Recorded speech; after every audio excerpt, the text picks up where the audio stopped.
Deməli, Sevcanımızın 3 yaşı var, bağçaya gedir. Bu il təəssüf ki, biraz bağçada, məktəbdə qrip sezonu biraz daha tez başladı. Uşaqlar artıq yəni qripliyir, qızdırır, öskürür. Bugün Sevcanımız da xəstələrini gətirir. Bir də öskür.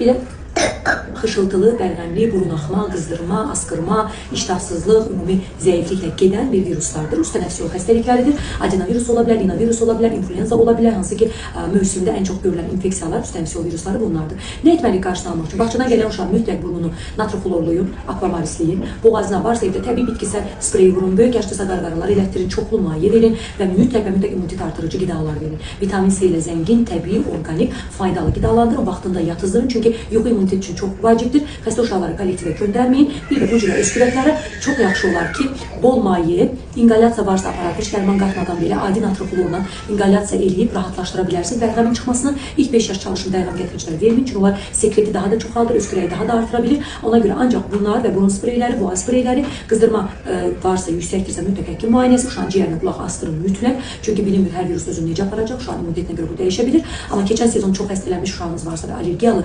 evladınız varsa mütləq qrip peyvəndi də vurdurmağı unutmayın.